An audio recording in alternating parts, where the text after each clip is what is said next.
Bonjour, nouveau vlog aujourd'hui avec L'Ours de Jean-Jacques Hano, 1988, film mythique s'il en est que j'ai enfin revu. Ça faisait longtemps que je me disais qu'il fallait que je revoie ce film. Il faut savoir que L'Ours a été un énorme succès à l'époque, 9 millions d'entrées. C'était une adaptation du roman de James Oliver, classique parmi les classiques.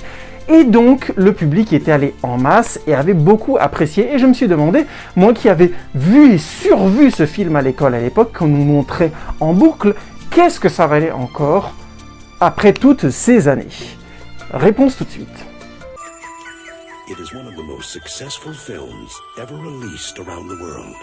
Un petit ourson perd malheureusement sa mère dès le début de notre histoire, tué sous un éboulement de pierre.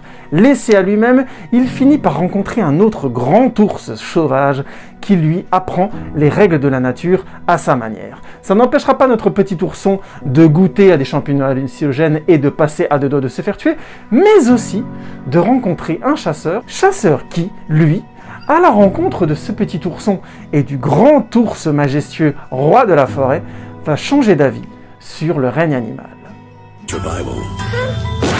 Il n'y a pas énormément de choses à dire sur la narration du film, c'est quelque chose de très classique et je vous ai dévoilé dans le pitch la réalité de son histoire. C'est une histoire à vivre et à voir. Mais parlons un petit peu de Jean-Jacques Hano. Jean-Jacques Hano, qui est à mon sens le réalisateur de très grands défis de cinéma. L'Ours, c'était réussir à mettre en scène un ours, un très gros animal, et le film le fait avec une réussite assez exceptionnelle, je reviendrai un petit peu sur les détails après, mais grosso modo Jean-Jacques Hano c'est le réalisateur des défis, c'est évidemment Stalingrad, c'est dernièrement Notre-Dame brûle, et plein d'autres très gros projets entre. C'est un réalisateur français avec de l'ambition et qui a tenté réellement d'énormes coups de cinéma, souvent avec une grande réussite. Stalingrad honnêtement c'est encore très bon si vous avez l'occasion de le voir. Subject matter. And you know, but in those days on the radio, he became famous in 9 days. Jean-Jacques, he is motivated by character and narrative, and that's always exciting because it can lead to kind of wonderful places. L'Ours n'est pas le premier grand film de Jean-Jacques Hano. Il y a Le Nom de la Rose qui est exceptionnel, excellente adaptation de Umberto Eco avec notre grand Sean Connery dans le rôle de Guillaume de Baskerville, ce prêtre Sherlock Holmesien de très grande qualité. Je vous le conseille aussi. Bref, Jean-Jacques Hano, ça se pose là. As you're a good Christian, you must tell me this. Ok. Attention, silencio. Et il se trouve que dans sa filmographie, L'Ours est un de ses films les plus populaires. Je l'ai revu avec ma fille et honnêtement, je comprends cette popularité. Le film fonctionne encore très bien une trentaine d'années après. La mise en scène de la vie des ours a été très réussie. On ne sent pas, vous savez, tous ces effets qu'on utilise pour qu'un animal fait grosso modo ce que l'on veut à l'image. Et bien pour le coup là c'est très fluide.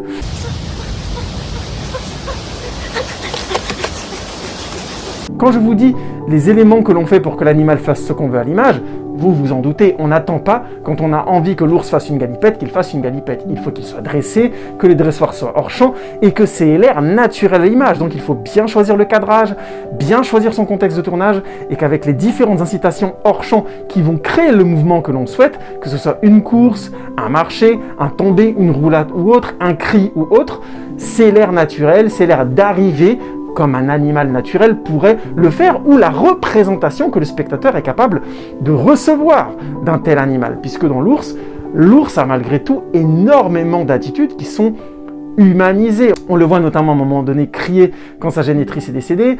Il rajoute notamment à plusieurs endroits dans le film un faux doublage qui a été fait par une actrice, je crois, qu'on entend grosso modo pleurer pour nous donner la sensation ajouter du sentiment, de l'humanisation dans le personnage, et honnêtement ça marche très bien, on peut le remarquer, mais ça ne dérange pas, je trouve, complètement la mécanique du film et cette histoire qu'on finit par suivre en s'attachant au personnage. Il se trouve que j'ai vu le film avec mon enfant, et à aucun moment elle n'est sortie de la narration, elle y a cru tout de suite, elle était dedans, ce qui prouve, s'il en était besoin, l'efficacité du dispositif.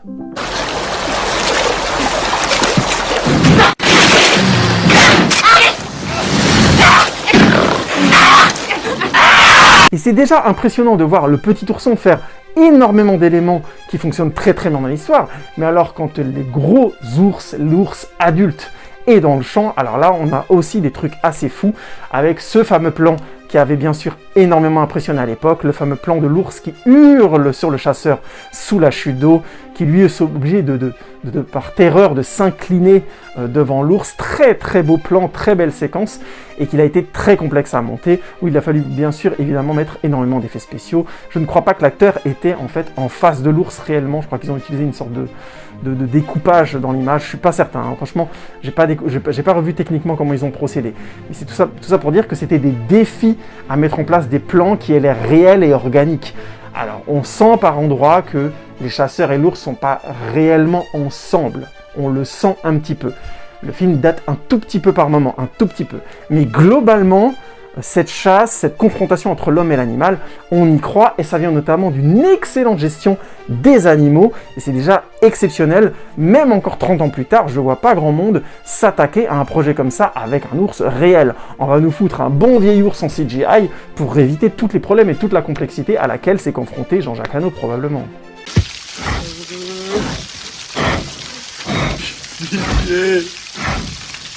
Ajoutons à cela, dans l'humanisation du personnage de l'ourson, des phases de rêve qui sont faites en stop motion, donc en animation image par image, et qui ont vieilli. Je les trouve, quand j'étais plus jeune, j'ai vu le film, je pense que j'avais 9 ou 10 ans, ça me dérangeait pas. Là, franchement, j'ai trouvé que c'était limite flippant, assez angoissant. Mon enfant était un peu flippé d'ailleurs sur les séquences. Il y en a 2, je crois, de séquences de rêve où au moment donné où il vient de perdre sa génitrice et du coup, il fait un cauchemar. Et une où il prend des champignons, il mange des mauvais champignons et puis il est défoncé. Et là, effectivement, il y a encore des effets de fleurs et des choses comme ça.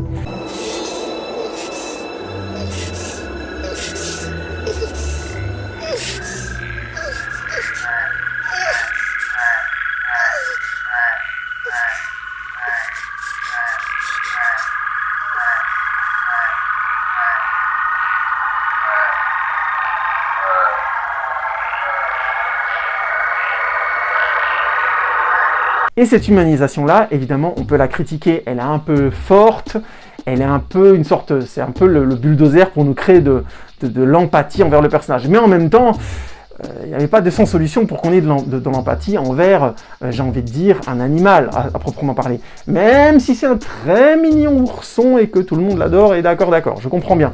Nonobstant, je trouve que ça ne dérange pas la narration, ça crée en plus une aération un petit peu dans la narration qui aurait été sans ça, sans surprise. Vous savez, c'est le fameux coup du « on va suivre la vie d'un animal et on suit la vie d'un animal ». Là, en l'occurrence, ces phases en stop motion humanisent peut-être trop, mais elles rafraîchissent la narration et l'aèrent, je pense, à de bons endroits.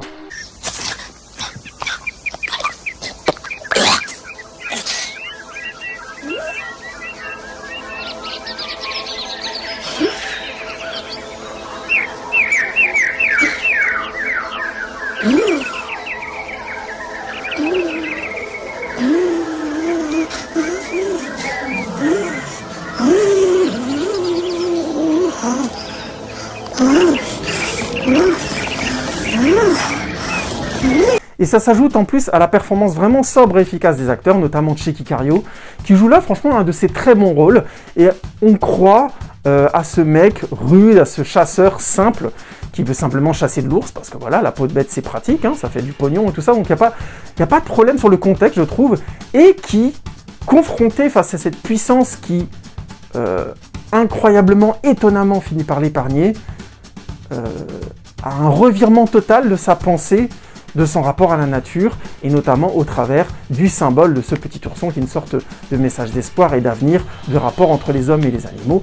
C'est naïf, on est d'accord, on n'est pas dans de la grande écriture, c'est pas le bouleversement de l'année, mais c'est bien fait, et c'est impressionnant de le voir 30 ans plus tard. C'est un film qui est encore assez efficace, et qui garde, je trouve, une certaine noblesse dans son métrage, surtout si on voit ce qu'on a fait avec la nature 30 ans plus tard. Je pense qu'on ne peut pas trop l'ouvrir.